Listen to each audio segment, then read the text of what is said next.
At ako po ay si Pastor Emily Salamangki po from Subic. At kami po ay nagpapasalamat dahil naatasan po magturo sa inyo po at mag-aaral po ng salita ng Panginoon. Salamat po sa inyo po mahal na Pastor. At ako po yung napili niya maging speaker nyo. At ito po ay isang pribileyo na ako po ay mag-aaral ng magturo po ng salita ng Panginoon.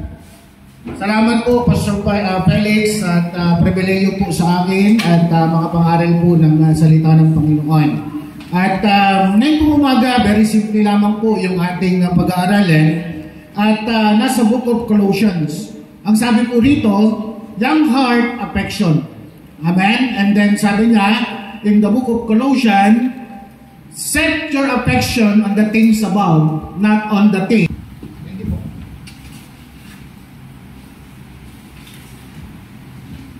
Okay, at tayo po tayong lahat, tayo po ay mag-aaral ng salita ng Panginoon ngayon pong umaga.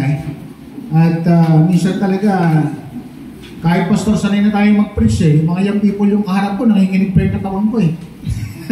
Nini-nervous pa eh. Ha? Pero maya-maya po ito, mawawala na. Amen? At sige po, Book of Colossians, punta po tayo ng Book of Colossians chapter 3 in verse 2. Diyan po tayo mag-aaral.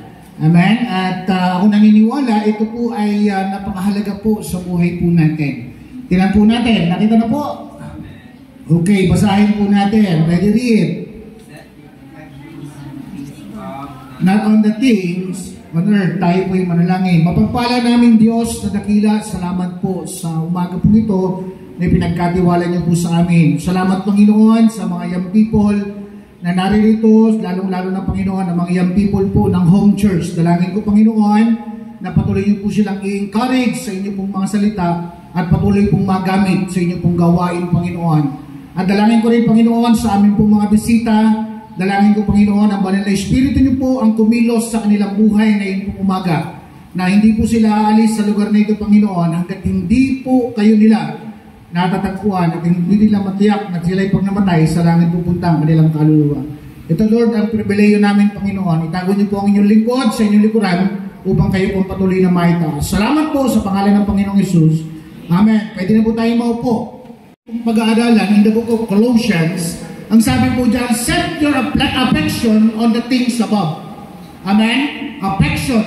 And then nakikita po natin dyan, ang sabi po dyan, not on the things on earth.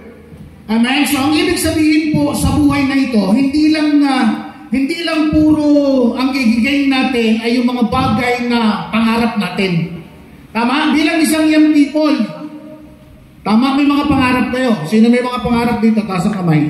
Kala ko, hindi ko wala kayong pangarap eh. Di ba, minsan, pinaghahandaan natin, nag-aaral tayo. Amen? Nag-aaral tayo para pagdating ng panahon, maging maayos yung buhay natin, makapagtrabaho tayo na maayos. Tama po. O yung iba naman ayaw mag-aral kasi walang pangarap. Tama? Pero mga kapatid, ngayong pong umaga, pag-aaralan natin na hindi lang po makita natin sa ating isipan, makita natin sa salita ng Panginoon na hindi lang material na bagay yung mahalaga. Dapat meron din tayo yung tinatawag na spiritual. Tama po?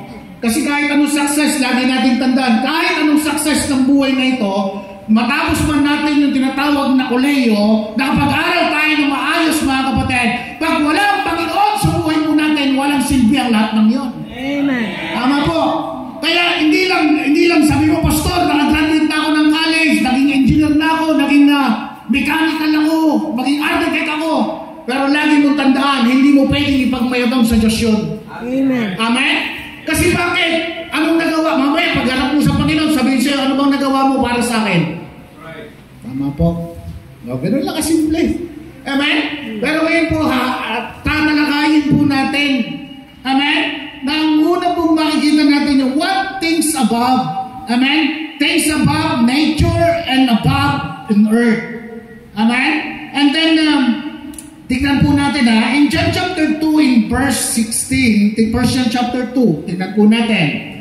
Punta muna po tayo, 1 John. 1 John chapter 2, that is in the world, the lust of the flesh, the lust of the eyes, And the pride of life is not of the Father, but is of the Word. Ano po ibig sabihin yan? Alam niyo po mga kapatid, napakaganda na maunawaan po natin ngayon po umaga. Amen? Kasi po ang tao sa totoo lang, simula nang ipinanganak tayo sa ibabaw ng mundong ito, ang main focus lang natin kung paano tayo maging matagumpay sa pamamagitan ng finances. Financial. Bakit ka nag-aaral? Tama? Bakit tayo nag-aaral bilang kabataan? Para pagdating ng panahon, magkaroon ng magandang trabaho.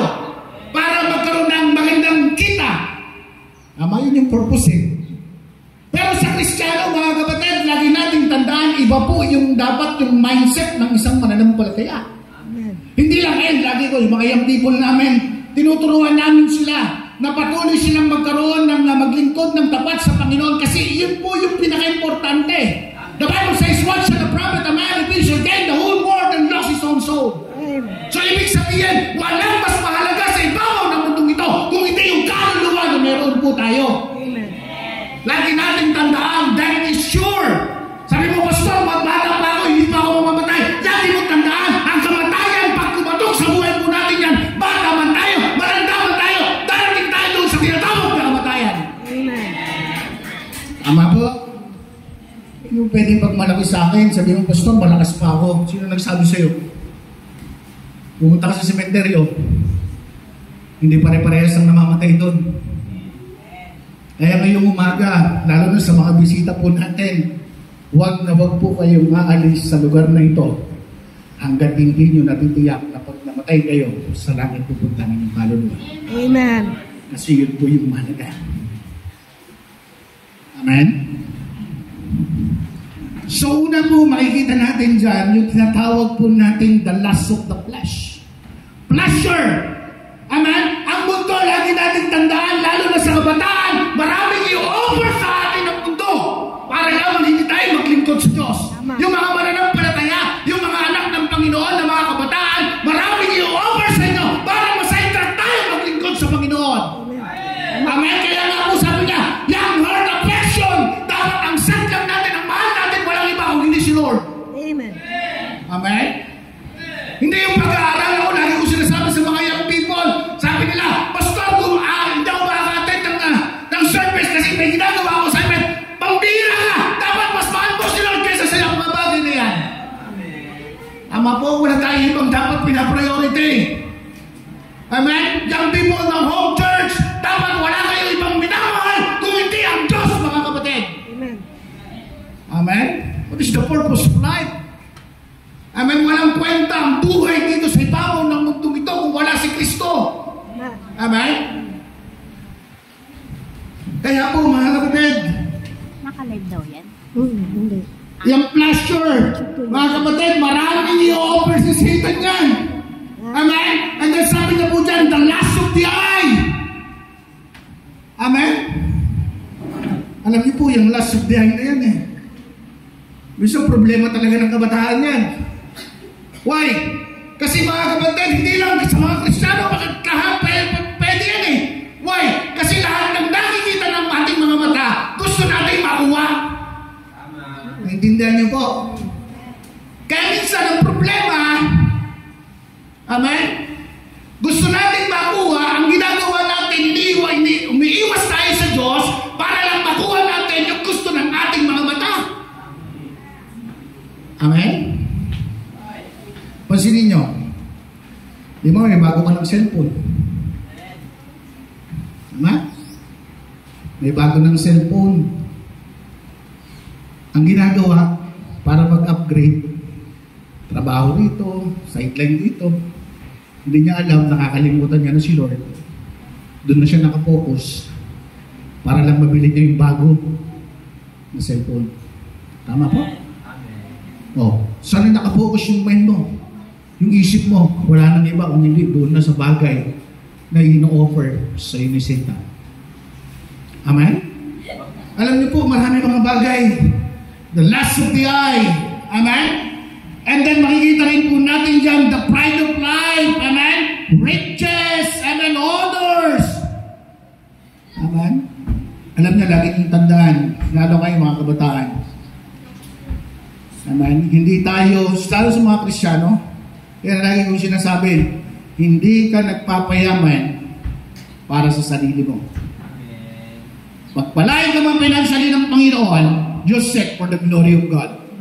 Yun po yung kailangan natin. Alam niyo po, kailangan po natin na mga kabataan ngayon na marunong manindigan. Amen? Na marunong sumunod sa salita ng Panginoon. Kasi ang success ng isang mananampalataya, walang iba kung hindi ang sumunod sa Word of God. Amen? Diba? Sabi ng talata ng Book of Joshua, meditate day and night, mga kapatid, para magkaroon tayo ng buhay na maging successful yung buhay natin. Magkaroon tayo ng prosperous life. Sinabi pa sa Bible na mag-graduate ka ng cum laude o summa cum laude. Tama? Para maging success yung buhay mo. Wala po nakasulat sa Bible doon. Ang sabi ng talata ng Biblia, meditate day and night. Kaya huwag niyong pagmalaki sa akin. Sabi yung pastor, pagdating ng panahon, magiging engineer ako.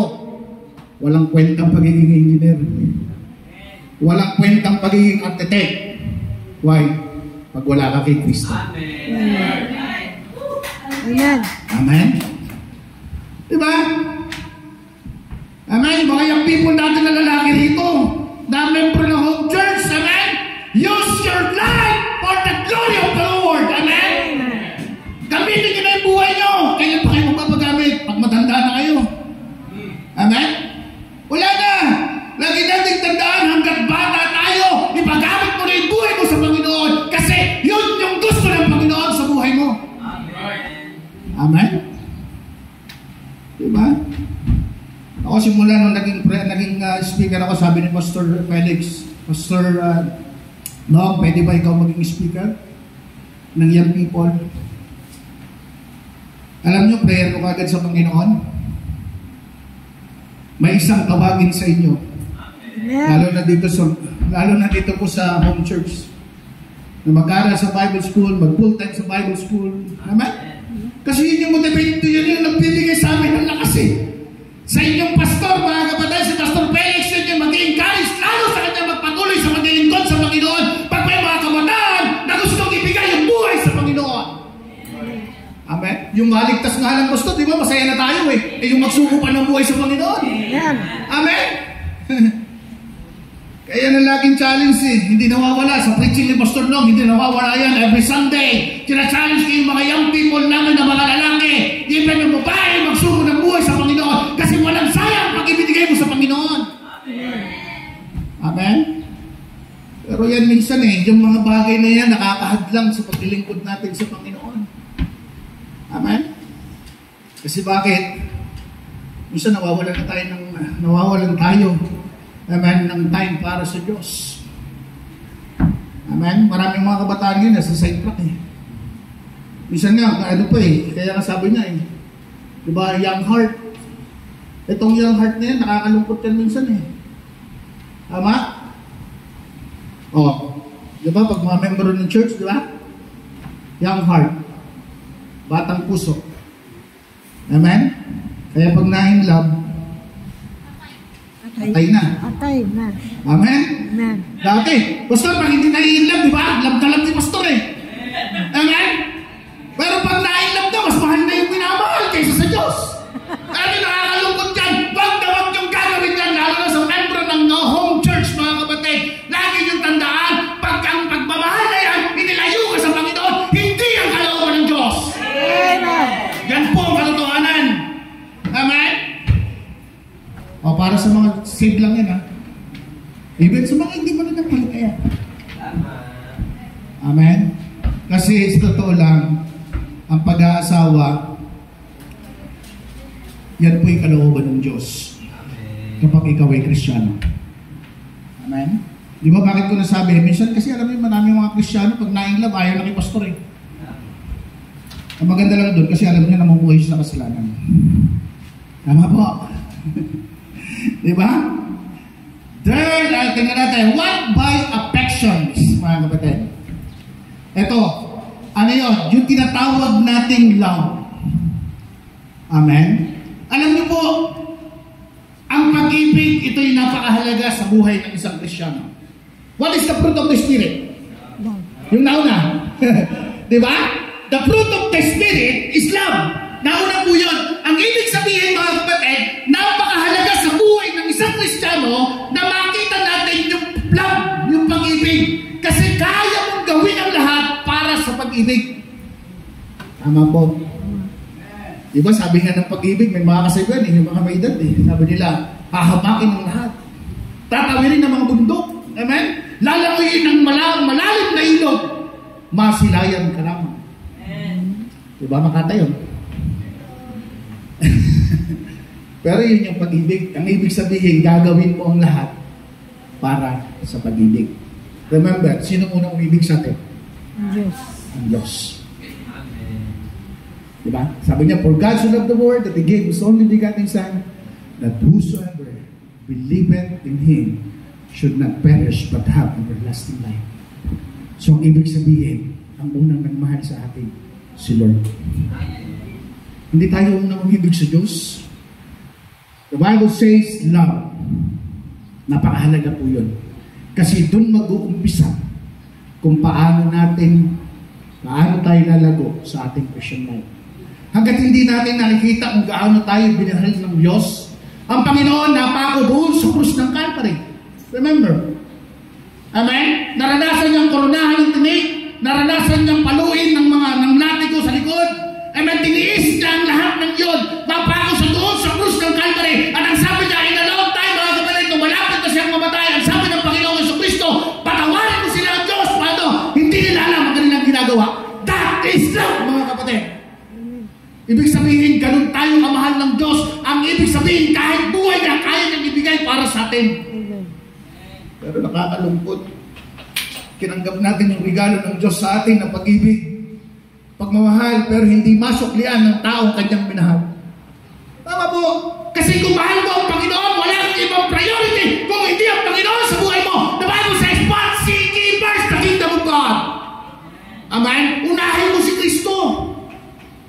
Amen? Alam niyo, minsan nakakalungkot sa mga young people ngayon Mas marami pa kayong bagay na kinakabalaan kaysa maglingkod sa Panginoon. Amen? O, sa mga young people, SPC at saka home church, pagdilat ng inyong mga mata ngayong umaga, sino sa inyo nagbasa ng Bible? Nagtanalangin. O, di ba? Why? Kasi yun dapat ang priority natin. Amen? Minsan pinapriority natin yung physical na body na to Amen? Pero mga kapatid, nakakalimutan natin na kailangan po natin ng spiritual na tayo po'y lumago. Sabi ko, kahit anong pukpok ng pastor dito, kung hindi mo tutulungan yung sarili mo, kahit anong preaching ni Pastor Felix dito kung hindi mo tutulungan ang sarili mo, hindi ka magbabasa ng salita ng Panginoon, hindi ka mananalangin, hindi mo magagawa yung kalooban ng Panginoon. Kasi ang will ng Panginoon nandito sa kanyang mga salita. Amen? Amen? So love. Amen? Yung pag-ibig. Amen? At hindi lang yon. Alam niyo po, sa pag-ibig, may katumbas din yan may katapat din yan What is that? Yung design.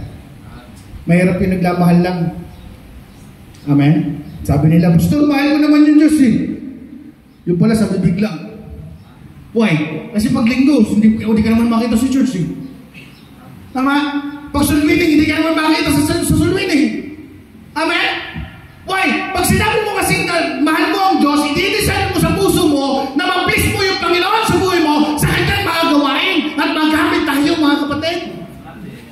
Amen? Kaya kayo home church, amen? Pagdating ng panahon, dapat may mag-pray kayo, mga kapatid, na magiging young people leader ninyo. Amen? Na kayo lumago sa inyong pananampalataya. Amen? Si Brother Japet, hindi magiging successful ng ganyan yan, magiging teacher kung hindi yan sumunod sa salita ng Panginoon. Amen. Na yung pinag-aasawa ko na ayaw mag-asawa O, di ba? Ito daw po yun. Why? Mas masaya siya naglilingkod sa Diyos. Alam mo ba na nag-start kami ng gawain, siya lang ang young people namin. Totoo yan. Kasi yung mga kapatid niya, maliliit pa Pero salamat, by the grace of God, sumunod sa salita ng Panginoon. Sabi ko nga sa inyo, hindi yaman ng mundong ito o wala naman kay Kristo. Amen? In everyday ng buhay natin, may mga choices tayo, mga kapatid. Lagi niyong tandaan yan. Kaya hindi mo pwede sabihin, Pastor, kaya ganito ako kasi ganito. No. It's your choice. Amen. Choice mong pumunta sa mundo. Hindi wala kang ibang sisisihin kung hindi yung sarili mo. Tama. Naintindihan niyo po? Tama. Kasi dinidesign ng puso po natin yan. Amen? Hindi naman kagad yan. Sabihin mo, pagkatapos mo makakilala sa Panginoon, magbasa ka agad ng Biblia. Hindi po. I-design muna ng puso mo yan. But Lord, gusto kitang i-please eh. Kaya gagawin ko yan. Lord, gusto kitang mag-please sa pamamagitan ng pananalangin. Amen? Diba? Marami po tayo pwedeng gawin. Amen? Kaya po mga kapatid, desire. And then hindi lang yun. The love, desire, and then yung joy. Alam niyo po, nandun yung joy mga kapatid, yung kasiyahan na maglingkod sa Diyos. Marirealize nyo, pag kayo natapat na naglilingkod sa Panginoon, ginagamit tayo ng Panginoon, marirealize nyo, ay, masayang naglilingkod sa Panginoon, kahit wala na akong pera, wala na ako ng mga bagay na lahat, basta naglilingkod ako sa Diyos, nandun yung kasiyahan ko. Amen? Lagi niyang tandaan, hindi yung love na, sabi nila, Pastor, masaya ako kasi may boyfriend na ako. Temporal lang yan. Amen. Pastor, may girlfriend na ako. Masaya na ako. Temporal lang yan. Ang kasiyahan, may sinasabi ng Biblia, walang iba, yung maglingkod tayo sa Diyos. Amen? Alam niyo, yung mga young people natin, kailangan talaga ng Word of God eh.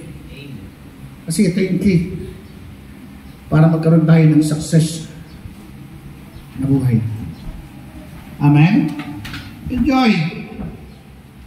Amen? Kaya po mga kapatid, napakaganda po na ating pong maunawahan yung bagay na yan. Huwag kayo magalala, introduction pa lang yun. Kala nyo, preaching na yun? Introduction pa lang po yun. Amen? Natatawa si nanay eh. Hindi po, naka-oras po tayo. Kaya, ano po tayo? Okay, tingnan po natin. Medyo palawakin na po natin ng konti. Amen? Okay, sabi po ng talata, mga kapatid, set your affection on the things above. Amen? At ang sabi niya po dyan, not on the things on earth. Amen? And then makikita po natin, these affections are not to be set on the things upon earth. Amen? Alam niyo kasi minsan sa buhay natin, nakapokus na lang tayo sa mga bagay-bagay sa sanlibutan ito. Amen? So dapat ang focus natin kay Kristo pa rin. Lalo na sa inyo mga kabataan. Amen? Kayo yung tingin kayo sa akin. Home church young people, tumingin kayo sa akin. Kayo, di ba? Kayo lahat. Tumingin kayo sa akin. Kayo yung next generation ng church na ito. Amen. Si Lola. First Si generation. Lola. Di ba na sayaw sa gusto natin, mamamatay tayo. Amen. Hindi natatakot mamatay, Pastor. Amen? Ibig sabihin, anak na ng Diyos. Amen. Pero kayo, yung magiging next generation ng church na ito. So, kailangan yung mahalin yung gawain na ipinagkatiwala sa inyo ng Panginoon. Amen. Amen? Kasi pag mahal mo ang Diyos, iisipin mo hindi yung sarili mo. Ang iisipin mo, yung mga young people ng next generation na sasabihin mo, Lord, sana yung aming batch ng next generation ay magpatuloy na maglingkod sa Diyos. Amen? Pero kung lalaw-si ka yung mga Kristiyano, huwag na nating asahan na magkaroon ng next generation ng church na ito. Alam mo, tuwan-tuwa nga ako nung first time, sabi ko, first time, makakapag-preach ako doon to help people. Amen? Salamat sa pastor niyo. Concern sa inyo. Amen? Totoo po yun. Alam niyo, I'm not a perfect pastor. Pastor Felix is not a perfect pastor. Pero pag minahal niyo si Pastor Felix, naniniwala ako, magiging maayos ang buhay ninyo. Why? Kasi walang pastor, mga kapatid, lagi nating tandaan, walang manggagawa ng Diyos, mga kapatid, na ang kanyang mga tupa ay gustong lumayo sa Diyos. Kasi ang main purpose namin, mga kapatid, ay ilapit kayo lahat sa Diyos. Amen. Yun lang po yan. Amen? I'm not a perfect pastor. Ako hindi naman ang perfectong pastor eh. Amen? Pero ini-aim namin na maging good, example para makita ng aming mga next generation. Amen? Kasi si Pastor Nung, wala naman dito kung wala ang pastor ko eh. Amen? Alam niyo ba, nag-aaral ako sa Bible School, wala naman ako pangarap, hindi naman ako nangangarap ng pastor eh. Amen? Pero nag-aaral ako sa Bible School kasi yun yung purpose ng Panginoon sa buhay ko. At sabi ko, Lord, marami akong tanong sa buhay ko. Pero nung nakita ko na yung buhay ng aking pastor, nakita ko na, sabi ko, Lord, gusto kong maging katulad ng puso ng aking pastor. Magkaroon ng puso na pagmamahal sa mga kaluluwa. And then doon ko nakita kung paano kumilos ang Panginoon sa buhay ko. Amen? Nanggaling ako sa mga kabataan katulad ninyo. Mas malala pa. Amen? Si Pastor Nung, hudlong ng kalsada. Pero God changed me. Amen. Binago ako ng Panginoon. And then pinagkatiwala ko yung buhay ko sa Panginoon. Kita mo. Diba? Mas masarap maglingkod sa Diyos. Amen? Kaya nga po mga kapatid, pinapakita dyan, pagka tayo po ay naglilingkod, nakita natin, ginagawa natin yung mga bagay sa buhay po natin, bibigyan tayo ng happiness, yung kasiyahan. Kaya kasiyahan namin, yung mga young people, binabago ng Panginoon. Mga tao, binabago ng Panginoon. Amen? Kasi yun yung nagbibigay sa amin ng encouragement. Nagbibigay sa amin ng saya. Hindi yung material na bagay. Amen? Yung material na bagay, ano na lang yan eh. Kung baga sana extra blessing na lang ng Panginoon sa buhay po namin yan, mga tinawag ng Panginoon. Pero pinakamasayang buhay na natatanggap namin ay yung bawat isa sa inyo na naglilingkod sa Panginoon at tumatanggap sa Panginoon bilang sarili ng tagapagligtas. Amen? Yun po yung talagang ano. Amen? Hindi naman yung mga bagay na material kasi. Amen? So sabi ko nga, ganda ng lugar niyo. Amen? Sana maulit yung mga bagay na ganito. Amen? Totoo yun. Sabi ko nga, sinasabi mo kay Pastor, sabi ko, Pastor, ang ganda ng lugar niyo. Amen? Maluwag. Gusto niyo mag-camp? Usapan niyo Pastor niyo. Diba? Sa'yo, overnight tayo rito. Amen? Amen. Diba? Ganun yan eh. Pero encourage natin yung bawat isa. Fellowship. Okay, mag-alala. Pag may Young People's Fellowship sa Subic, invite namin din kayo. Amen? Kasi gusto kong mag-join tayo. Magpalakasan tayo. Amen? At lumakas yung ating mga young people na patuloy gamitin sa gawain ng Panginoon. Amen? Kaya po mga kapatid, napakaganda na atin pong bibigyan tayo ng kasiyahan. Amen? And then, alam niyo po, ang maganda sa buhay na ito, kapag tayo nandoon sa Panginoon, amen, na ang buhay natin, kumbaga sa inaayos ng Diyos. Amen? Kaya masarap yung buhay na nasa Panginoon. Dami niyo yung people, natutuwa ako. Amen? Diba? Yun yung puso natin eh. Yun yung bagay na gustong-gusto nating maunawaan.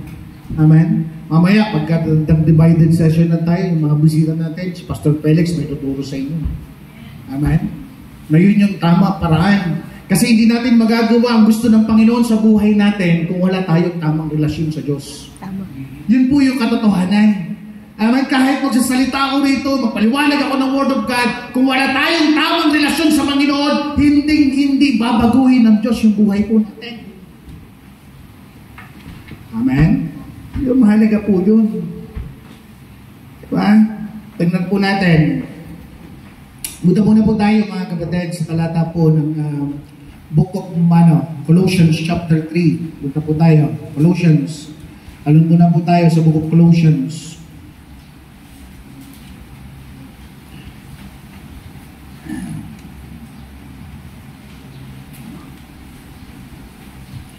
Colossians 3 verse 1. Nakita na? Okay, ready read.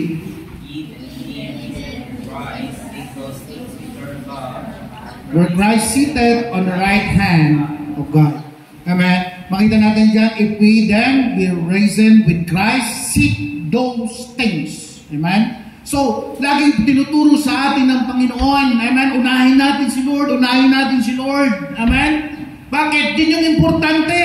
Yun yung mahalaga sa buhay na ito, mga kapatid. Walang mas mahalaga sa buhay na ito kung hindi yung puso natin, yung isip natin ay nakapokus sa Panginoon. The Bible says, looking unto Jesus, the author and the finisher of our faith. Amen? So, ibig sabihin ang tagumpay ng isang tao sa ibabaw ng mundong ito. Walang iba kung hindi magkaroon tayo ng tamang relasyon sa Diyos. Amen. Amen? Yung pag-ibig. Kaya ngayon, people, amen, huwag tayo ma-sidetrack ng sanlibutan nito. Alam nyo ba lahat ng ino-offer ng mundo, puro temporary lamang? Amen? Pero yung ino-offer ng Diyos sa buhay po natin is panglangit. Amen. Amen? Pag namatay ka sa ibabaw ng mundong ito, kahit anong ganda mo, kahit anong yaman mo, sabi ko nga, maging kamukha mo man yung mga artista, mga hinahanga natin, o kumarapit, yung mga ganun mga artista, no? Sabi sana ganun ako gwapo. Kahit naman ganun ako gwapo, mamamatay ka rin. Kahit ganun ka kaganda, mamamatay ka rin. Alam mo yung katawan na ito? Pagkain lang nauunto sa lupa. Tama? Pero yung kaluluwa natin naharap sa Diyos. Amen? Kaya nga, hindi lang dito, dapat ang focus ng ating mga mata doon sa langit. Kaya po, napakaganda na atin pong maunawaan. Amen. Matthew chapter 6 and verse 33. What the Bible says, Matthew 6:33. Ano natin? Ano po sabi ng talata? Matthew 6:33. Very familiar words. Sabi niya, but seek ye first the kingdom of God and His righteousness, and all these things shall be added unto you. The Bible says, seek ye first. Alam niyo kung bakit yan ang sinabi ng Panginoon?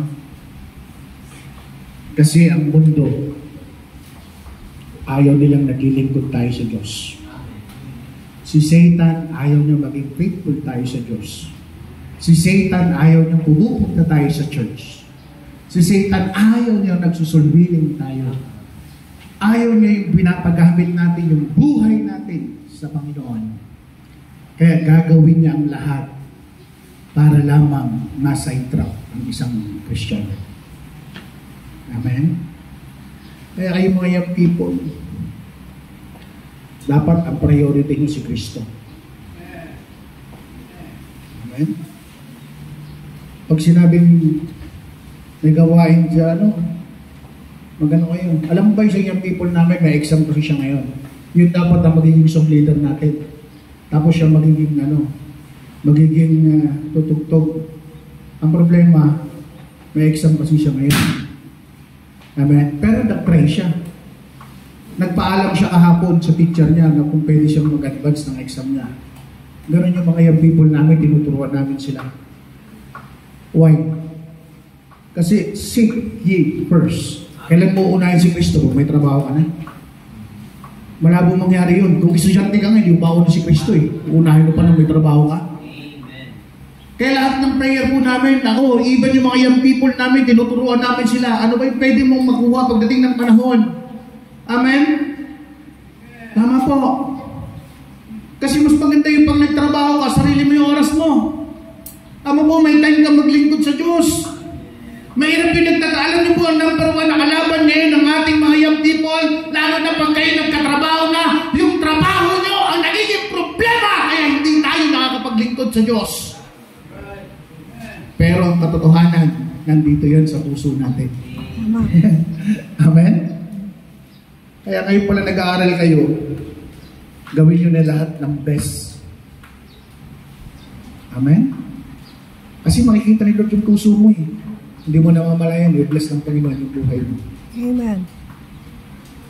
Tama po. Kasi kung ngayon pa lang, hindi niya magawang unahin sa Kristo, eh how much pagdating doon sa dulo? Pag nasa trabaho na kayo. Amen? Kaya minsan, na-encourage ko yung mga young people namin, Kumuha sila ng teacher. Kasi pag Sabado, walang pasok at saka Linggo. Tama? O diba? Magandang idea yun. Kasi pag nurse kayo, naku, lagi kayo nasa hospital eh. Tama? O kaya naman, mag-engineer ka, magsarili ka ng negosyo. Diba? Dapat yun yung pumapasok sa isip natin lagi. Lord, ano ba yung kukunin ko pagdating ng college ko? Na pag ako nagtrabaho, hindi maapektuhan yung paglilingkod ko sa inyo. Tama. Tama po. O doon pa lang, nakikita ko na. Kaya nga yung pattern natin na future eh. Dapat nandun pa rin yung kalooban ng Diyos. Tama po. Epekto yan eh. Sabi ko nga, marami ba maapektuhan yung ating buhay Kristyano pag hindi po natin ipiliano, pinag-pray sa Panginoon. Amen? Kaya nga, seek ye first the kingdom of God. Unahin natin si Lord. Amen? Yun po yung gusto ng Panginoon sa buhay po natin. Amen? Diba? Kaya sabi ko nga eh, masarap yung naglilingkod ka sa Panginoon na uunahin mo ang Panginoon. Wala tayong ibang pribileyo, wala tayong ibang ilalagay sa puso po natin kung hindi ma-please si Lord sa buhay natin. Alam nyo, ngayong umaga, very simple lamang po yung salita ng Panginoon. Isip mo yung puso mo. Amen? Lord, ikaw ba yung priority ng buhay ko? Yung puso ko ba, Lord, ay nakatuon sa iyo? Amen? Kasi bakit? Yun yung napakahalaga na yung puso mo ay nandoon. Amen? Nakapokus ka sa Panginoon. Yung puso mo, amen, yung pag-desire mo, yung kasiyahan mo, amen, lahat yan nandun, nakapokus sa Panginoon. Amen? Bakit? Kasi yun po yung gustong ng Panginoon sa buhay natin. Tingnan natin na. Ito, malapit tayo matapos, huwag kayo mag-alala. Meron 3 verses na tayong babasahin. Paalala po ito sa buhay natin. Ito yung mga bagay minsan sa buhay natin ay gustong alisin ng Panginoon para maging tapat tayo sa Diyos. Tingnan po natin. Punta po tayo ng book of Matthew. Ay hindi, 1 John muna tayo bago tayo pumunta sa book of Matthew. 1 John chapter 2. Tingnan po natin. 1 John chapter 2 in verse 15. Ano po sabi niya dyan? Love not the world, neither the things that are in the world. If any man love the world, the love of the Father is not in him. Kita mo, napakalino, di ba? Pag minahal mo yung mundo, yung pag-ibig ng Diyos, wala sa'yo. Pangalawa, tingnan natin. Sabi niya, in verse 16, for all that is in the world, the lust of the flesh, the lust of the eye, and the pride of life, is not of the Father, but is of the world. So, ibig sabihin, yung 3 na yan, sa mundo yan. Tama po. Gusto niyo ba yun? Gusto niyo maging yun? Gusto niyo makuha yan? Ano sabi ng Diyos? Ano sabi ng Biblia? Hindi yan sa Diyos. Ito, sumunod na verse. Ano sabi niya? And of the world passeth away, and the lust thereof. But he that doeth the will of God abideth forever. So, ibig sabihin, gusto ng Panginoon sa buhay natin. Ang kalooban ng Panginoon sa buhay natin, paglingkuran natin siya. Amen? Talon tayo sa book of Matthew. Matthew chapter 6, verse 19. Tingnan po natin. Matthew chapter 6 and verse 19. Ano bang sabi niya dito? Sabi niya, verse 19, lay not up for yourself treasures upon earth, where moth and rust doth corrupt, and where thieves break through and steal. So, ibig sabihin, kahit anong invest mo sa ibabaw ng mundong ito, magpagawa ka man ng mansyon, magkaroon ka man ng maraming kotse, o ikaw ay pinakamayaman sa ibabaw ng mundong ito, walang silbi ang lahat ng yun. Kasi anytime, pwedeng kuhanin sa atin ng Diyos. Amen. Tandaan niyo yun sa California? California, pastor yung nasunog, di ba? O, sa California. Marami doon, mga success na yung buhay nila. Marami, billions of money. Meron sila. Pero may nagawa ba sila nung kinuha ng Diyos? Wala. Hindi mo pwedeng pagyabangan si Lord na sabi mo, Lord, success ako because of myself. Mayaman ako because of myself. Matalino ako because of myself. No. Lagi mong tandaan, even yung katalinuhan na meron tayo galing sa Diyos. Amen. So, ibig sabihin, ang sabi ng talata ng Book of John, wala tayong tatanggapin na hindi nagmumula sa Diyos. Bakit sinabi ng Book of John yun? Kasi para makita natin, amen, na kailangan natin maging humble sa Panginoon. Kasi ang lahat ng meron tayo galing sa Diyos. Amen. Wala tayo kung wala ang Diyos. Amen? And then tuloy po natin. Ano pong sabi ng talata? Sunod na verse. Tignan po natin. Ano po dyan? Verse 20. 6:20. Ano pong sabi niya? Sabi niya po rito, but lay up for yourself treasures in heaven, where neither moth nor rust that corrupt, and where thieves do not break through, not steal. In verse 21, for where your treasure is, there will your heart be also. Ano yung kailangan natin? Treasures in heaven. Amen. Hindi nawawala yun. Amen? Kaya pag salminer ka, hindi mawawala yun. Magkakaroon ka ng crown of righteousness doon sa langit. Amen? Magkakaroon ka ng crown. Pag-keeper ka, magkakaroon ka rin ng crown doon sa langit. Woo! Ayaw mo ba yun? Pagdating ng panahon, haharap ka sa Panginoon at sasabihin mo, Lord, ito na po yung aking iyo na crown. Amen? Amen. Hindi lahat ng panahon, nandito tayo sa ibabaw ng mundo ito. And then last na atin kong babasahin, ito po, yung number 1 na kailangan nating iwasan. Romans chapter 12. Bilang young people, ito po. Tingnan po natin, Romans chapter 12. Ano pong sabi ng talata? Romans chapter 12 in verse 2. And be not conformed to this world, but be ye transformed by the renewing of your mind, that ye may prove what is that good and acceptable and perfect will of God. Amen? Yun po yung gusto ng Panginoon sa buhay po natin. Na huwag tayong masilo ng sanlibutan nito. Huwag nating gawin yung mga bagay na makamundo. Kasi ang gusto ng Panginoon, doon tayo sa kalooban niya. Amen? Amen. Kayo mga young people ng Hope Church, pag Sabado, hindi kayo nagsusunbinin, hindi kalooban ng Diyos yun. Amen? Pastor, busy ako eh. Sino nagsabi sa'yo? Pag gusto mo, may paraan. Amen? Kaya, huwag tayong masilo ng sanlibutan ito. Ito ang kailangan natin. Pero ang pinakamahalaga dyan, para magawa natin yung gusto ng Panginoon sa buhay po natin, yung puso natin, iayos natin sa Diyos. Amen? Kahit ang lahat, kahit ang lahat. Panginoon naming Diyos na dakila, salamat po sa mga salita mo. Salamat po, Panginoon, sa mga kabataang naririto, Panginoon. Alam ko, Lord, na kayo po ang Diyos namin na buhay na nagbibigay sa amin ng mga tagumpayan.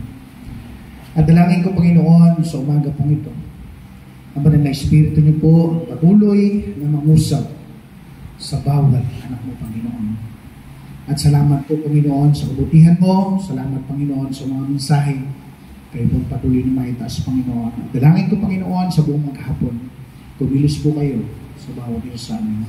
Gamitin niyo po ang mga salita mo, upang amin po mga young people ay patuloy pong maging tapat at patuloy pong magmahal sa inyo pong gawain. Kaya Lord, salamat po sa umaga pong ito. Kayo po patuloy na maitaas. Sa pangalan ng Panginoong Jesus. Amen.